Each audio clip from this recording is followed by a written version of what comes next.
Burg. E a gente vai receber agora, para quem não sabe, eu me chamo Vicente Nunes, e o nosso próximo sabatinado é o deputado Jair Bolsonaro, do PSL. Aos 63 anos, Bolsonaro cumpre o seu 7º mandato como deputado federal, e ele é militar de reserva.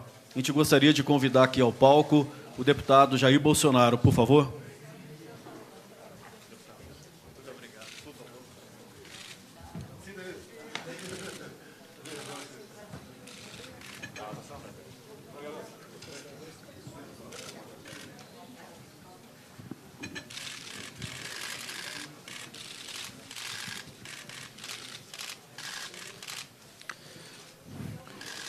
Deputado, vamos começar então a nossa sabatina. Gostaria de fazer a primeira pergunta para o senhor. Na questão econômica, o país viveu aí nos últimos 2 anos a pior recessão da história. Estamos aí com um exército de 13,4 milhões de desempregados. Se a esse grupo forem incluídos as pessoas que estão com subemprego, chegamos a 28 milhões de brasileiros que não conseguem viver com a própria renda. Eu lhe pergunto, o que o senhor vai fazer na economia para tentar reverter, resgatar o crescimento econômico sustentável que permita a criação de emprego, geração de renda e redução da pobreza? Primeiro, eu acho que esse número seria muito maior se levar em conta que quem recebe Bolsa Família é tido como empregado. Quem não procura emprego há mais de ano também é tido como empregado. São as metodologias. Esse número é assustador, no meu entender. Um presidente da República, um governador, um prefeito, ele não cria emprego, a não ser que ele abra concurso ou leve em votação o surgimento de novos cargos comissionados. O que um governo tem que fazer é não atrapalhar quem quer empreender, quem quer investir, quem quer produzir alguma coisa. O que eu mais tenho tido reclamações junto a esse público, empresários, comerciantes, produtor rural, o governo é o sócio majoritário quando dá lucro. Quando dá prejuízo, os caras tiram o corpo fora. Então, o que eles mais pedem é o Estado interferir menos na atividade deles. E eu tenho conversado e tenho me assessorado de pessoas da área econômica, a gente vai aprendendo. Essa questão de humildade, é que temos que desburocratizar muita coisa, desregulamentar. A questão, estou vendo aqui, né, Sindifisco, um trabalho maravilhoso, mas em alguns setores a fiscalização rural, por exemplo, ela vai além, porque leva-se em conta a subjetividade, e parte por aí, basicamente. É diminuir o tamanho do Estado, é o Estado necessário, não é zerar as estatais, mas diminuir. Poucas estatais é que dão lucro, E o que puder jogar para a iniciativa privada, você tem que jogar. Em algumas estatais, vê a questão do modelo, como a Embraer no passado. Então, passa por aí e, obviamente, passa por um presidente que tenha humildade de conversar com quem entende em cada setor para que a decisão seja tomada em conjunto. Eu não sei de tudo, apesar da minha idade, apesar de ter 28 anos de parlamento, tenho ainda muito a aprender, mas tenho a humildade, acima de tudo, sempre perguntar, que sempre foi uma máxima minha desde quando cheguei no quartel, perguntar para os mais antigos no quartel certas coisas que eu não quero aprender na tentativa e erro. Então, acho que passa por aí a criação de empregos no Brasil.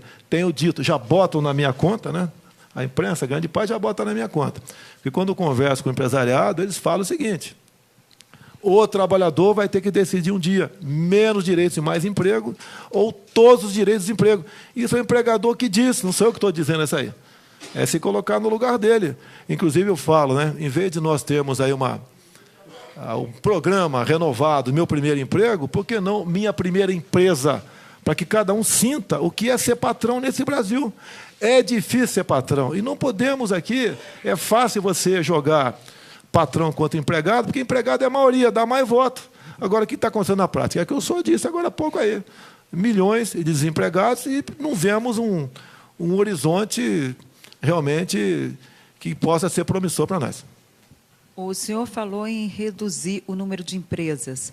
quais o senhor privatizaria? Temos aí Eletrobras, Petrobras, Banco do Brasil, Caixa Econômica Federal e há outras estatais aí também. Quais as que estão nos seus planos privatizar, se o senhor for eleito presidente? É a mesma coisa. O nosso programa de governo será apresentado, de acordo com a lei, quando, porventura, a minha candidatura venha a ser efetivada, meados de agosto. Isso tudo vai estar lá. Queremos fazer uma coisa bem feita. Tanto é que me criticam também que eu não tenho um plano de governo. Qual outro pré-candidato apresentou? Ninguém. Então, eu não quero ser evento, vamos privatizar o Banco do Brasil. Tá? Eu quero saber com mais detalhes, com mais profundidade, que eu ainda estou aprendendo muita coisa. Quem vai, por exemplo, financiar a safra agrícola com que taxa de juros? Você tem que ver isso aí. BNDES, por exemplo, não pode continuar emprestando dinheiro para amigos aqui dentro e para a ditadura lá fora.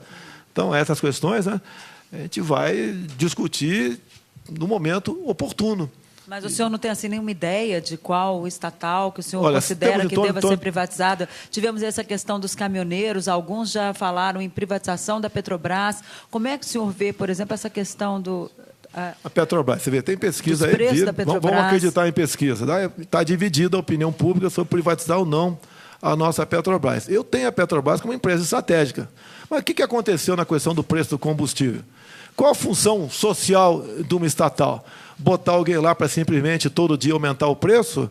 Isso passa uma péssima impressão para quem está aqui fora, para quem usa do combustível para se locomover, para transportar riqueza no Brasil. O que falta nisso aí? Botar na mesa. Quanto nós produzimos aqui dentro, quanto vem de fora.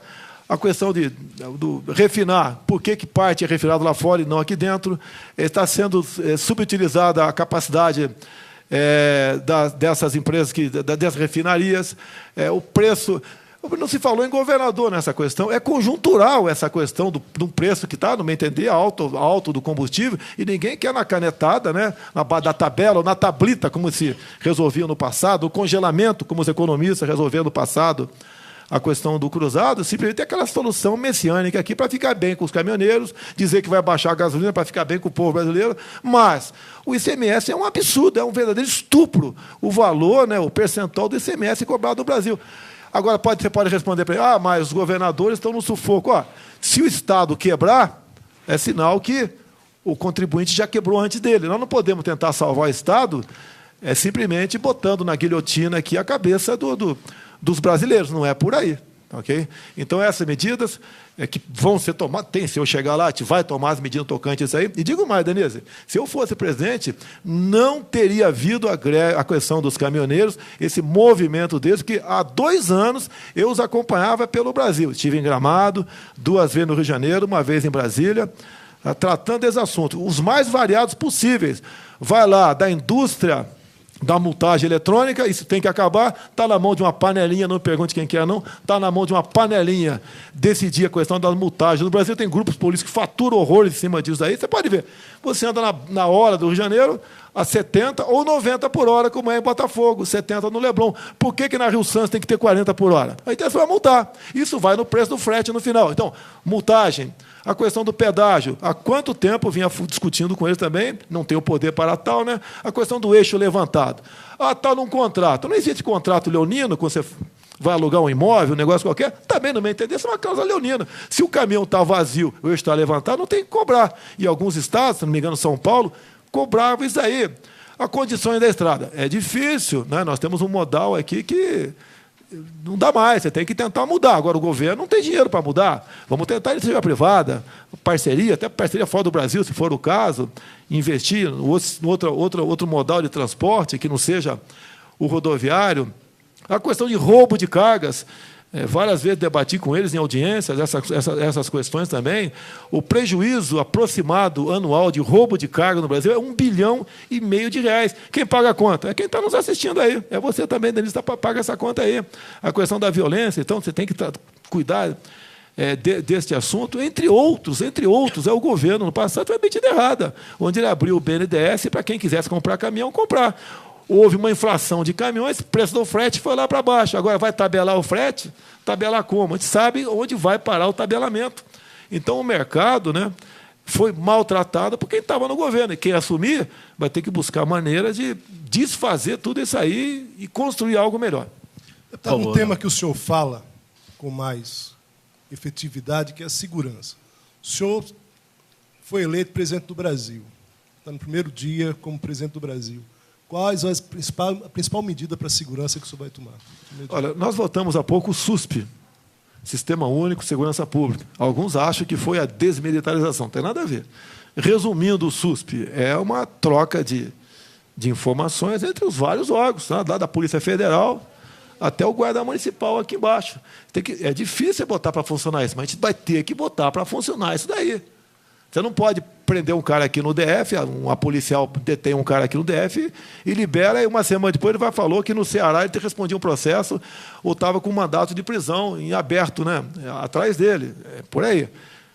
Então, várias medidas têm que ser tomadas, várias. Certo? Hoje em dia, não se tem paz nem dentro de casa. Por que não você não mexer no Estatuto do Desarmamento? Né? Permitir ao cidadão de bem, com algum critério, não é jogar para cima, não.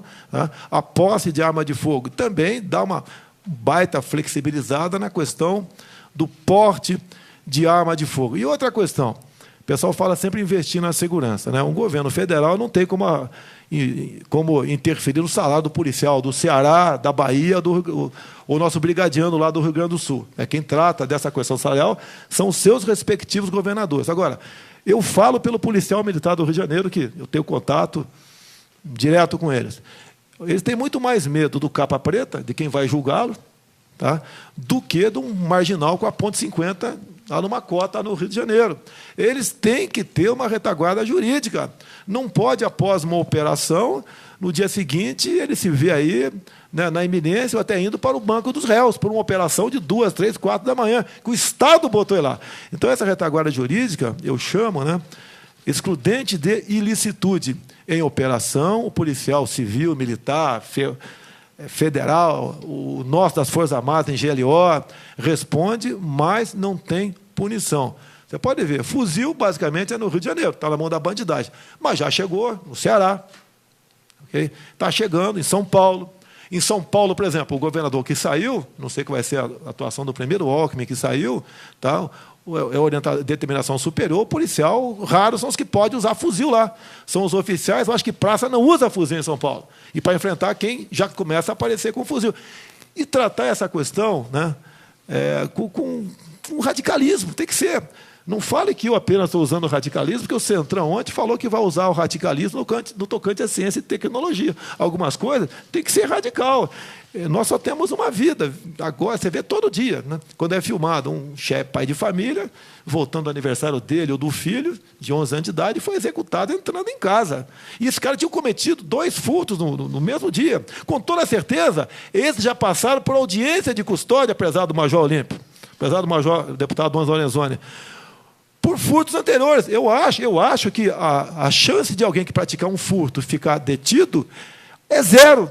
Junto ao dia de custódia, tem que acabar com isso. E não vem com essa historinha, os presídios são cheios, não recupera ninguém. É problema de quem cometeu o crime. Tem que esperar matar alguém para prender quem vinha praticando furto a vida toda? Não dá para ser assim. Então, a questão eu sei que não é fácil, ok? Vou contar aqui com o coronel Miller, aqui da Polícia Militar de São Paulo, da Reserva, estamos contando com ele nessa elaboração de programa desse tipo. Tem que ser com gente como ele, não pode ser com um filósofo, com um antropólogo, né, que eu respeito a profissão dessas pessoas, né, para tratar essa questão tão grave e única entre nós, né, afinal de contas, vida, sem querer plagiar ninguém aí, né, a vida é uma só. Deputado, agora a gente vai ter uma pergunta aqui do jornalista Fábio Greck, do Sindifisco, para o senhor. Vamos continuar falando sobre segurança, deputado. O Brasil tem uma fronteira permeável e, quando se fala nisso, habitualmente, se diz que é preciso aumentar a vigilância eletrônica, a presença das Forças Armadas, reequipamento, aumento do efetivo policial. Por que é que, quando se fala em fronteira no Brasil, raramente se inclui a Receita Federal como integrante desse aparato de segurança? Por que a questão da vigilância das fronteiras é, habitualmente, uma questão de força bruta e não uma questão de inteligência? Tem que ter os dois lados, no meu entender. Tem a portaria de 2010 do Ministério da Justiça, que se aplica, como é do Ministério da Justiça, se aplica à Polícia Federal, ao pessoal os policiais aí que estão nessa Força Nacional de Segurança, ao integrante das Forças Armadas e GLO, que, por exemplo, você não pode dar tiro de advertência. Se alguém com um carro ali suspeito furar uma barreira lá na fronteira, você não pode atirar em direção a ele, tem que deixá-lo embora. Você não pode abordar essas pessoas apontando a arma para eles. Então, essas medidas fazem com que aconteça o quê? O agente de segurança, cada vez mais, ele recue, ele não vá atrás de cumprir efetivamente o que seria a sua missão, porque não vai ter amparo do Estado. A inteligência é importantíssima. Nós temos aqui o CISFRON do Exército Brasileiro, não vai para frente, por falta de recursos. Se fosse para frente, lógico, aí seria inteligência, com a participação dos senhores. Eu até vejo aqui, você faz autuação muitas vezes, pode fazer até os colegas de milhões, dezenas de milhões de reais, tá? Interceptar alguma coisa, até autuar, e você, qual o porte de arma? Tem uma dificuldade para ter porte de arma enorme no tocante a isso aí também. Mas a inteligência, logicamente, que é bem-vinda. São 17 mil quilômetros de fronteira. Realmente não é fácil. Os Estados Unidos, que tem uma fronteira 4 vezes mais ou menos menor do que a nossa, não consegue selá-la com o México. Vamos ter dificuldade também aqui. Agora, você tem que também botar no escrutínio de licitude e fazer com a Polícia Militar de Mato Grosso do Sul faz muito bem, que eu tive em Dourados, tá? Tem uma companhia lá que tem uma missão de... Os caras ficam, geralmente 2 viaturas, meia dúzia de pessoas, rodando a fronteira, e 4, 5 dias depois retornam, para exatamente fazer essas operações inopinadas. A quantidade de drogas apreendidas em Mato Grosso do Sul, que nós sabemos que é uma fronteira seca, eu já servi lá em Niuaque, né, pertinho da fronteira, sabemos como funciona aquilo lá. Mas essa forma de polícia lá está dando certo. Nós poderíamos fazer algo semelhante no Brasil, além da inteligência, além de vocês, essas verdadeiras... grupo de pessoas que fossem vigilantes, né, para exatamente, de forma inopinada, buscar quem está fazendo a coisa errada. Por favor, Paulo. Deputado, a sociedade brasileira vive hoje uma situação de ódio, de embate, muito além das ideias, né? Quer dizer, eu queria saber o que o senhor pretende fazer como presidente da República para reduzir esse ódio, reduzir o preconceito na nossa sociedade brasileira, se é que o senhor acha que isso é uma atribuição do presidente da República. Não, olha só, a Alemanha inventaram lá o crime de ódio. Está dando um terror. Com a lei do crime de ódio aqui, se eu for presidente, eu posso prender você a qualquer momento. Você sabe disso. Tá? Eu acho que temos que ter liberdade total no Brasil. Tá? Não ficar inventando maneira de combater o ódio em nome do politicamente correto. O nosso problema não é esse. Quando alguém faz uma besteira com um terceiro, certo? Ele vai ser isolado pelos próprios colegas. Temos que deixar isso de lado, deixar o politicamente correto de lado. Não me entendendo? Essa historinha de ódio, quem mais fala em defender é exatamente o pessoal os radicais de esquerda. Tá certo? Eu sou uma das pessoas que mais sou atacado tocante a isso. Tem memes meus os mais variados possível. Eu não dou bola para isso. A população faz o filtro. Mas o senhor acha que não é um problema o ódio na sociedade? Não vejo esse problema. Deixa de lado. Nosso problema é outro. É a saúde, é a segurança, é a nossa economia, é a educação. Não é isso. Isso, naturalmente, a sociedade afasta. Eu não tive meu tempo de moleque. Desculpa aqui, você de gordinho, de 4 olhos. Não tinha problema nenhum. Hoje, e o gordinho... Geralmente, quando ia bater pelado, você chamava de gordo, você chamava, ele dava pancada em você. Hoje o gordinho virou mariquinha, pô. Exatamente por causa desse tipo de política. Pô. Se bem que tem muito gordinho machão aqui, eu tenho certeza disso. Vamos acabar com essa frescura, pô. Isso não é problema do Brasil. Nós temos um potencial enorme no Brasil, enorme, inimaginável. Ninguém tem o que nós temos. Eu costumo dizer na minha viagem, não só à Ásia com Onyx, né, bem como em Israel, com os meus filhos, tá? Quem pagou a viagem foi eu, tá? Não teve nada da Câmara, não. Tá certo? Olha o que Israel não tem, olha o que eles são. Olha o que nós temos, que nós não somos. Quando eu falo em nióbio e grafeno, eu levo pancada de um montão de gente. Bota o grafeno de vice, bota o nióbio de ministro. Nós estamos vendo todo dia, né, as evoluções tocante a isso. Parabéns à Mackenzie em São Paulo, que pesquisa o grafeno. O Exército Brasileiro está também participando lá de pesquisas, né? Viaturas blindadas com 10 vezes mais leves. Imagina para carro particular nosso, blindagem, né, como economizaria combustível. A questão do grafeno, então, é uma coisa inimaginável, a revolução. Brevemente teremos um avião também de base de grafeno aqui, peso lá embaixo, com toda certeza, aumenta a autonomia do mesmo. Então, temos coisas maravilhosas para cuidar, para se interessar. Com o radicalismo, segundo Centrão, parabéns, né? Radicalismo, a questão da ciência e tecnologia, estamos juntos, tá, ok? Copiaram em grande parte o que eu venho falando, inclusive, foi, eu acho que uma saudação a mim, foram 17 itens, o número do PSL é 17, tá, ok? Então, tem que preocupar com isso, me desculpe com todo respeito ao senhor, né? Mas eu acho que essa questão de ódio é secundária. Um país evoluindo, com menos problema, você fica menos sensível a reagir, a ser violento e a ter ódio. Deputado, eu queria passar aqui para a questão da Previdência, né? Todos os seus antecessores aqui trataram desse tema e classificaram a urgência de se fazer a reforma. Eu fiz um levantamento aqui sobre aposentadorias do poder público, em especial do judiciário, que são consideradas as vilãs aí do orçamento. O aposentado do judiciário, ele recebe, em média, R$18 mil por mês. No legislativo, a aposentadoria chega a R$26.800.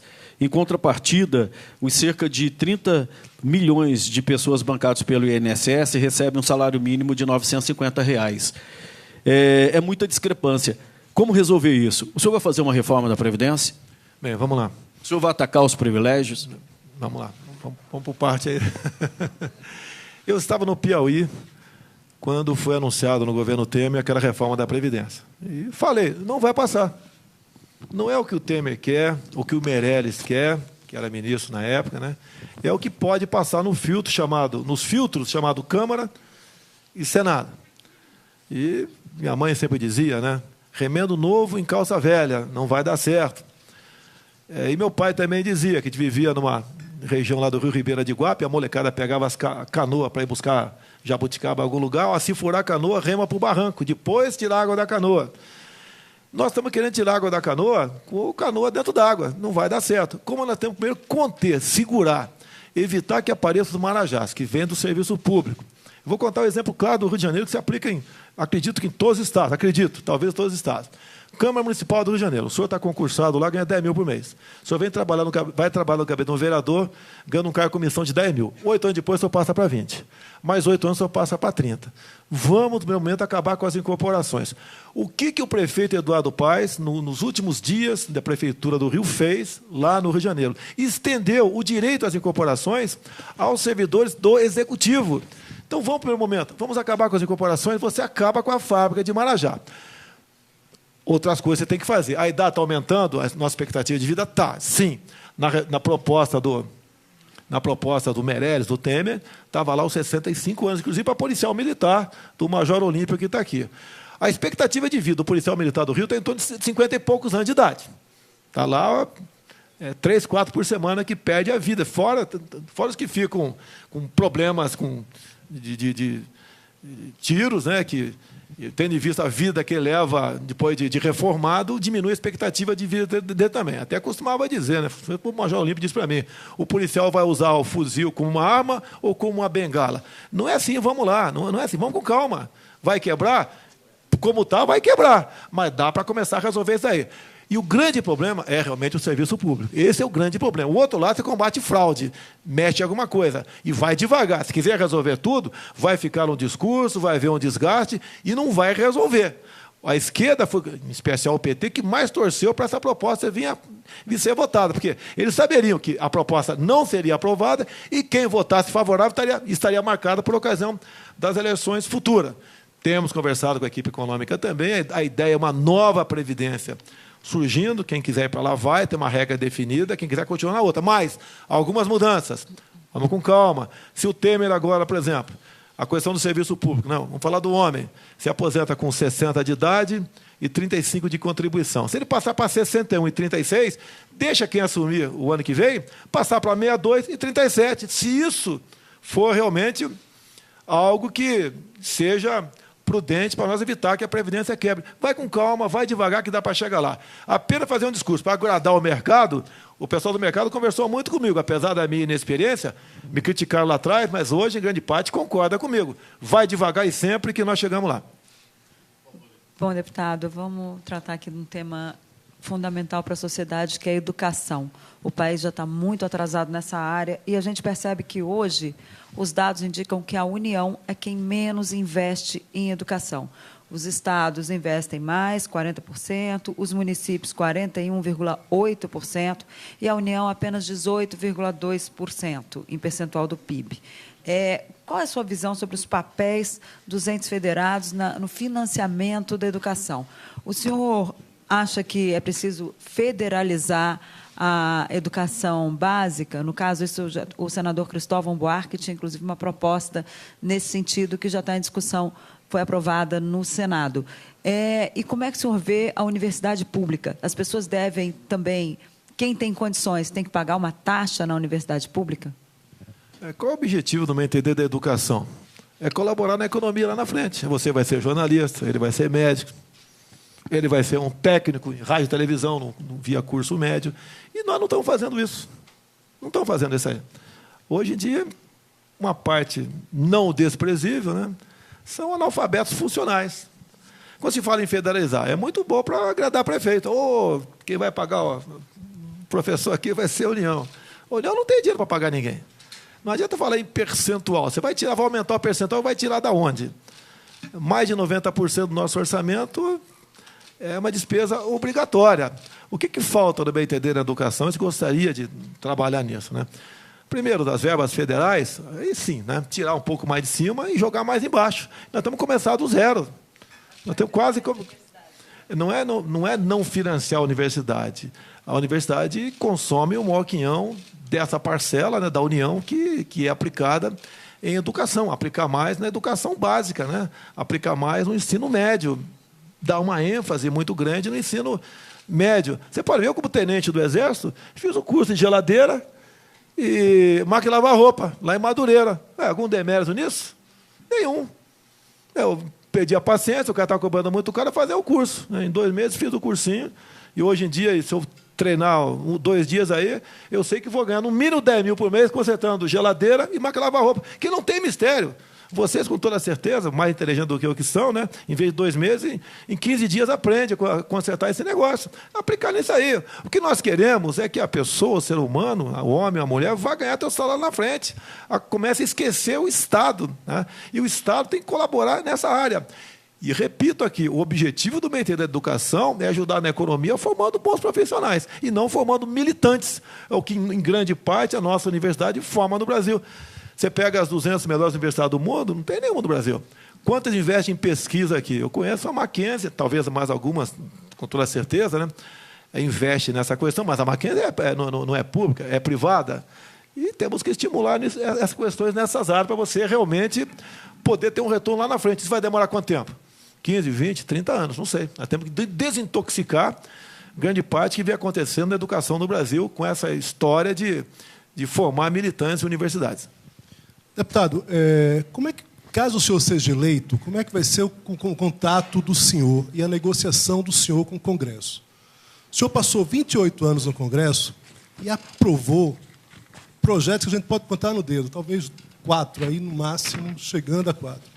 Quer dizer, mostra claramente, durante esses 28 anos, uma dificuldade clara de negociação. Como é que o senhor vai tratar desse tema, quer dizer, sabendo que, para governar, para ser presidente, é preciso essa negociação do Congresso, já que, durante esses 28 anos que o senhor passou no Congresso, efetivamente, o resultado em relação a projetos aprovados pela sociedade é mínimo? Primeiro, eu acho que você poderia fazer uma pesquisa, né, a produtividade de cada deputado. Quanto cada deputado aprovou de projeto. Você pode falar para mim qual é a produtividade? Não, eu não tenho esse dado. Eu posso fazer uma pesquisa. Você pode mas falar. Você fez a pergunta, né?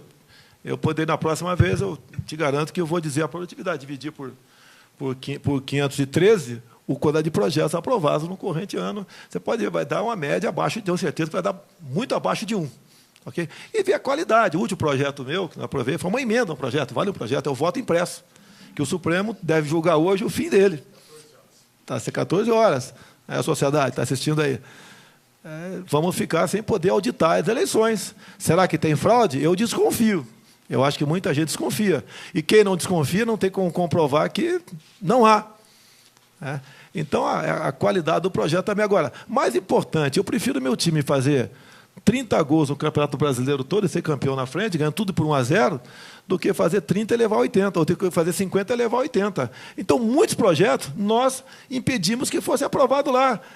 Com agora a ideologia de gênero, a questão no PNE, há pouco tempo também, com a participação de vários parlamentares, a união nossa contra os péssimos projetos que temos andando pela Câmara. Como agora tem um projeto lá tramitando, eu não vou discutir o método dele aqui agora, se é constitucional ou não, né, para dar 13º para presidiário que trabalha. Tá? Não sei, não vou entrar no método tocante a isso. Eu acredito que não seja uma boa proposta nesse sentido. Então, os péssimos projetos tem que contar para o teu lado. Né? O pessoal só lembra do Túlio Maravilha, né? Do goleiro lá atrás, que pegou 10 pênaltis, ninguém lembra. Por favor, Fábio. Faltou, peraí. Faltou como negociar. Eu quero agradecer ao Centrão. O Centrão acabou de dizer que vai votar comigo ano que vem se eu for presidente. Que ele diz aqui no item 14, olha que coisa bonita o Centrão aqui, né? E tal fazer política e não na velha e esgotada fórmula de convivência baseada nas trocas de cargos e verbas por votos dentro do parlamento, muitas vezes com feições nada republicanas. Então, eu espero negociar com o Centrão, os deputados desses partidos, né, baseado nisso que vocês escreveram. É isso que nós queremos, sem o tomar lá da cá. Afinal de contas, tivemos agora o primeiro parlamentar do Petrolão aí condenado, tá ok? Outros virão, e nós queremos evitar exatamente isso daqui. Nós só temos um voto para vender lá dentro, se quiser vender o voto lá dentro. Então, o Centrão aqui deve compor 200 deputados, eu sei que já vou contar com o apoio deles para governar lá dentro, tá ok? Política tem que ser feita com verdade, não é com mentira. Porque essa época agora é para todo mundo dizer que a Denise tem 20 anos de idade, que você é cabeludo, tá ok? Eu sei que você tem 25, Denise, tá ok? Denise tem 25. Agora, o senhor está contando, no caso do Centrão, o senhor está contando com o grupo que mais barganhou nos últimos anos, né, deputado? Nós vamos... E fez essa política do toma lá da cá, ou seja, o senhor está contando com um grupo que, nesse período, foi o que mais barganhou. Você tem razão. Inclusive, quando lá atrás o Joaquim Barbosa leu o seu voto no mensalão, né, ele falou que o único parlamentar que não foi comprado pelo PT foi o senhor Jair Bolsonaro. Tá, okay? Não participei desse grande Centrão lá atrás. Agora, já fizemos... Não, mas se é para fazer a mesma coisa, prezado colega, né, se é para fazer a mesma coisa, vai continuar a roubalheira, a corrupção está aí. Não é apenas levantar a bandeira da ética, como está aqui na outra proposta do Centrão, em época de campanha. Fazer uma cartinha de paz e amor, como Lula fez por ocasião das eleições. A minha proposta baseia-se em João 8,32. E conhecereis a verdade vos libertará. Nós temos que ter a verdade acima de tudo, mostrar realmente, botar na mesa o que está acontecendo, tomar decisões. Com toda certeza, caso eu chegue, é sinal que, vocês podem ver, nós não temos fundo partidário. Eu não vou usar os 3 milhões dos 1.700.000 que eu tenho direito a usar no fundo democrático. Não vou usar, ok? Vou continuar fazendo campanha na raça e talvez aqui fazendo aí o crowdfunding, aí eu pedir dinheiro na internet. Agora, se eu chegar, é sinal que quem votou em mim, votou do coração e com a razão. E os projetos apresentados por mim vai ser aqueles que eu tenho conversado junto a brasileiros em todo o território nacional, que há interesse por parte deles. Então, acredito que tem que ser por aí. Se é para fazer a mesma coisa, por favor, votem em outro. Se achar que eu não vou governar, sem eu tomar lá da cá, sem entregar ministérios, sem entregar estatais, diretoria de banco, por favor, votem em outro. Deputado, temos mais uma pergunta aqui do Fábio, do Sindifisco.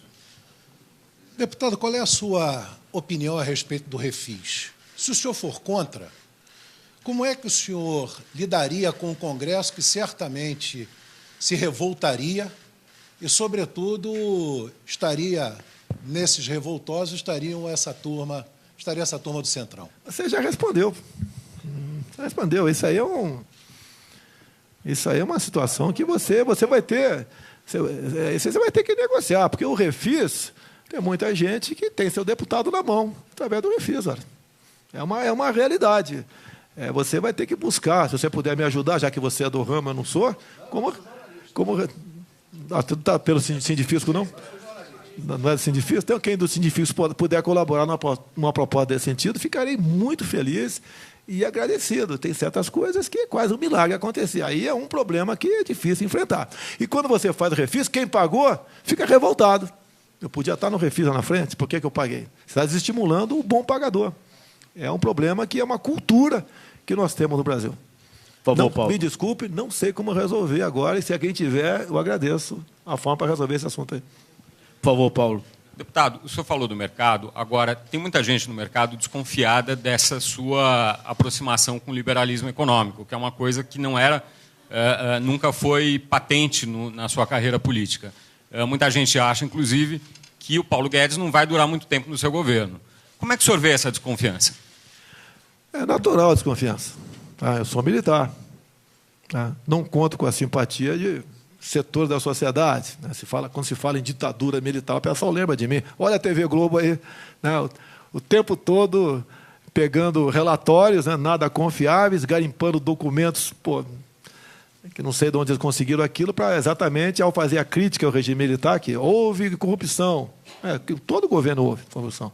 Tá? Mas não nos moldes que ocorreram nos últimos nos últimos anos, isso daí. Então, eles batem o tempo todo. Então, a desconfiança é natural no tocante a mim. Agora, eu sou uma pessoa de palavra. Nunca desonrei minha palavra, zelo pela minha honra, tá? Falo em ética e zelo por isso daí.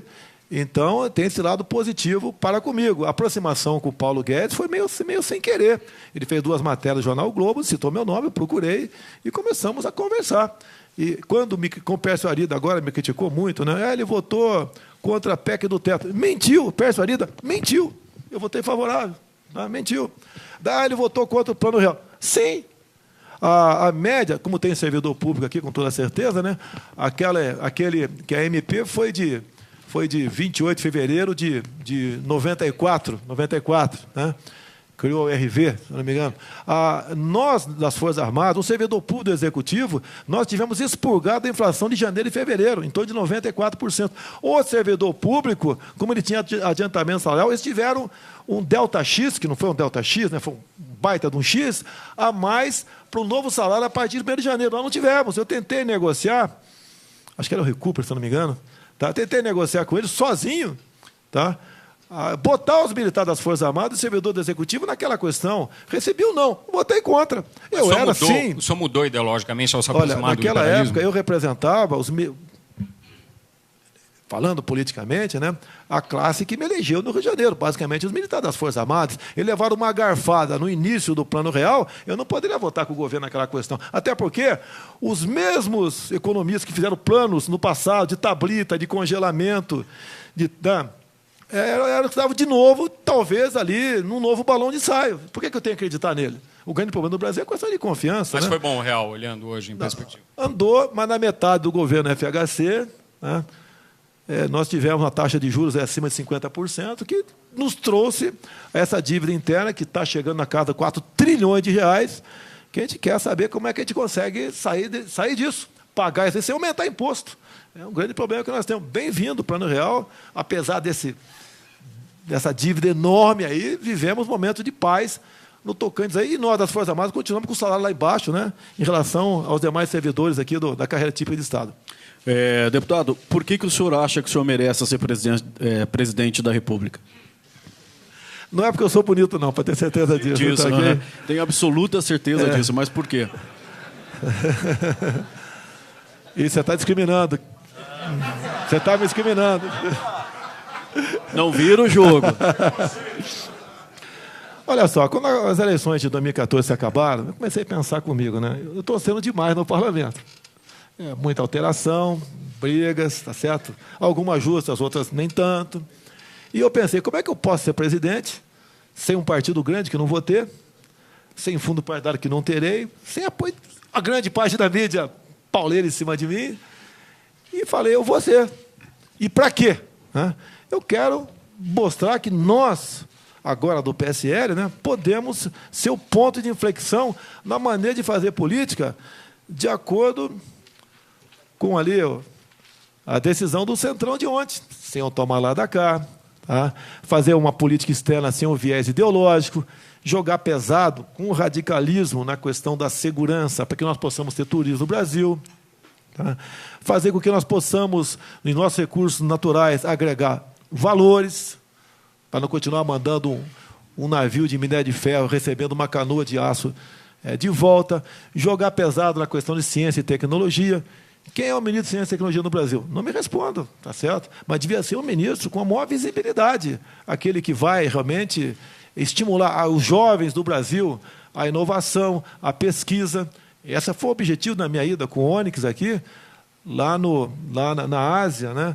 Para ver em loco como funcionam essas coisas. Sei que é uma viagem bastante rápida, mas deu para ver muita coisa. Uma coisa que me surpreendeu lá na Coreia do Sul, né? Nas escolas, energia elétrica por teto solar. Lógico que fiz a economia, mas, por outro lado, mostra para a garotada desde cedo, né, que aquilo ele pode usar na casa do pai dele, no sítio do pai dele.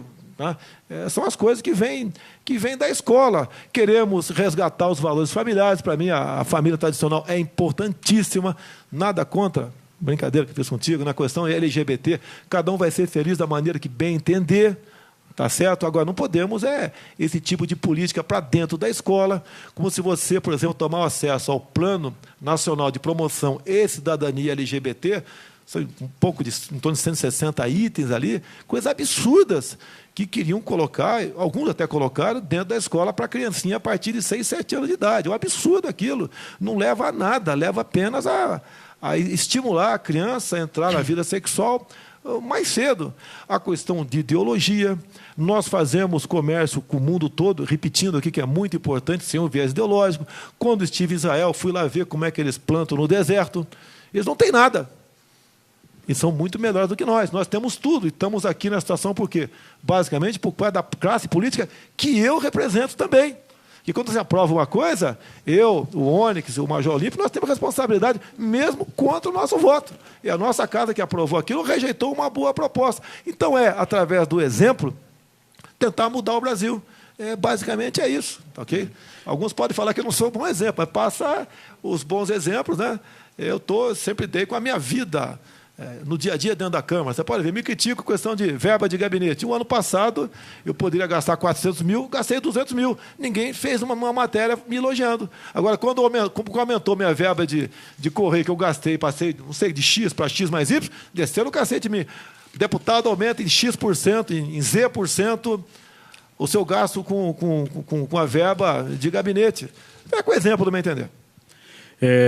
Deputado, quem vai fazer pergunta para o senhor, a última, por sinal, antes das suas considerações finais, é a vice-presidente do Sindifisco, Cândida Capozoli. Por favor, Cândida.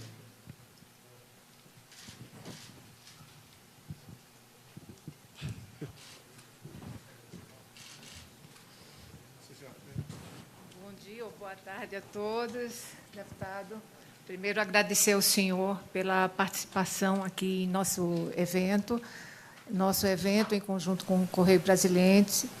E a minha pergunta, que é a pergunta do Sindifisco Nacional, que está sendo feita a maioria aqui dos pré-candidatos. Que tratamento o senhor pretende dar, deputado, à defasagem da tabela do imposto de renda pessoa física? É justo que um trabalhador que perceba que ganhe 1.904 já pague imposto de renda, enquanto que o empresário não pague nada, mesmo percebendo R$1 milhão, já que no Brasil não se tributa lucro? Obrigado. Bem, o que eu tenho visto ao longo dos anos, nós não temos imposto de renda, temos redutor de renda. Com quem eu converso de economia que me assessora, eles são unânimes. Né? Como tal, o Brasil vai quebrar. Eu falo, por que não fazer como o Trump fez lá? Eu sei que a economia é diferente. Ele reduziu exatamente o contrário do que a senhora falou ali, a carga dos empresários. Eu acho, opinião minha, tá certo? Não tem que ter imposto em grande fortuna, não tem que ter imposto de herança, tá? E nem tributar mais ainda essa área que a senhora citou ali, porque o governo anterior da França fez algo parecido, o capital, o dinheiro, foi inclusive para a Rússia. Olha o absurdo que chegou. Eu não sei os valores exatos. Por exemplo, se eu quiser doar, até o ano passado, se eu quisesse doar para um filho meu R$100 mil, para ele comprar um apartamento no Rio de Janeiro, eu tinha que pagar 4%. Eu acho que passou para 8% lá no Rio de Janeiro. Então, essas medidas de tributar mais, tentar tirar de quem está produzindo as duras penas, que hoje não é pena produzir, é para quem vender. O povo está sem poder aquisitivo. Eu acho, modestamente, a senhora pode ter opinião diferente da minha, parece que tem, né? E eu, depender de mim, ninguém mais vai ser tributado, muito o contrário. Buscar maneira de diminuir isso daí, porque como está, vai quebrar o Brasil. A Inglaterra, não sei se 15 ou 20 anos atrás, tinha uma carga tributária de 28% do PIB, passou para 21%. E acertou a questão também da fiscalização, que a fiscalização tem que existir, que faz parte da área da senhora, mas uma fiscalização inteligente, sem buscar a maneira, por parte de alguns poucos, de fazer uma pegadinha no tocante a quem produz. Eu acho que conseguimos fazer isso daí, nós podemos até quebrar o Brasil. Mas, rapaz, vai quebrar mesmo. Eu costumo chamar na área militar, chama-se risco calculado. A senhora está encurralada num canto, o inimigo deve estar ali. A senhora tem pouca munição. Bem, a senhora atira. Se o inimigo estiver ali, a senhora ganha a guerra. Se não tiver, a senhora já perdeu mesmo. Então, a questão da carga tributária nossa, imposto de renda, eu acho que nós devemos começar gradualmente a recuperar esse confisco, na verdade, que correu nos últimos anos. Complementando a pergunta, o senhor tem um projeto de reforma tributária já? Está pronto. Ideias básicas, assim, está pronto, a ideia básica, assim, não vou fornecer, porque isso só na época oportuna. Geralmente, eu tenho dito que a minha proposta vai ser uma das piores. Por quê? Vai ser verdadeira. Tá? Isso a senhora sabe, que tem colega, com toda certeza, colega da senhora aposentada, que trabalham nessa proposta para candidatos que têm recurso. O senhor acha que tem que taxar o quê, então? O senhor disse que não pode não taxar taxar renda, mais ninguém, não pode taxar fortuna, chega... nem coisa... De onde Olha que só, tira o dinheiro? Denise, desculpa, eu não sei que... Eu não quero ser patrão no Brasil. Eu tentei ser um tempo atrás, quando vi que ia me dar mal, saí fora.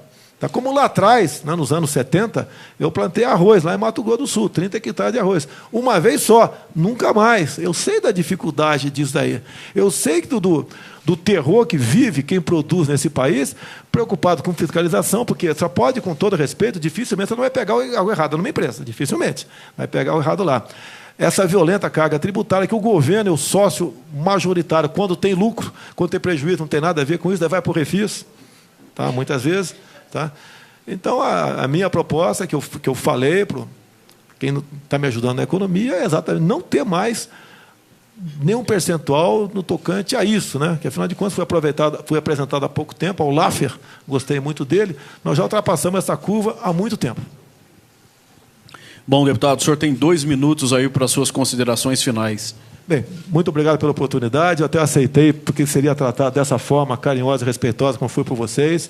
Em alguns outros programas não estou aceitando, porque o objetivo é um pouco politizado, querem me derrubar porque eu estou na frente, né? Eu peço a Deus a continuar tendo força para continuar esse objetivo, nos dê inteligência e muita, que traga boa gente ao meu lado, como está aqui o Major Olímpio, o deputado Onyx, para ajudar a fazer um programa cada vez melhor de governo e execuível, tá? Vamos resgatar os valores familiares, vamos respeitar a criança em sala de aula, vamos ter um bom currículo para que lá na frente, o formando lá na frente, possa ser um bom profissional para ajudar a nossa economia. Vamos, se Deus quiser, ter força junto ao parlamento para mexer na legislação penal, para nós realmente tirarmos do convívio da sociedade por tempo justo quem comete crimes. Vamos buscar fazer comércio com o mundo todo, vamos tirar o viés ideológico desse tipo de comércio, estimular o turismo no Brasil. Nós temos uma Baía de Angra, por exemplo, a citar só um exemplo, estou de olho no tempo ali, uma coisa maravilhosa, mas tendo em vista a política ambiental, aquilo passou a ser um estorvo, um problema para nós. Vamos, se Deus quiser, conseguir fazer da Baía de Angra um grande polo turístico para o mundo. Quem vai lá uma vez, né, se apaixona, hoje não pode mais, que tudo é estação ecológica. Vamos mexer nos currículos escolares para que a garotada aprenda realmente que tem que ser aprendido em sala de aula. Vamos lutar por uma imprensa livre de todo, né, sem exceção, que tenha a liberdade de imprensa seja plena, obviamente, né? A gente pede sempre o zelo para transmitir a verdade, que é muito importante para nós, não podemos ficar longe da verdade. E, no meu entender, se Deus quiser, elegeremos um correntiano agora, um homem ou uma mulher honesto, que é muito difícil no meu meio, mas teremos um homem ou mulher honesto, que tenha Deus no coração e seja patriota. Muito obrigado. Correio Bralense, acabou meu tempo. Deputado, Correio Brasiliense e o Sindifisco agradecem muito aqui a sua presença e as portas estão abertas. Pode voltar sempre. Muito obrigado. A Cândida do Sindifisco gostaria de te entregar aí as propostas do sindicato aí para o senhor na área tributária.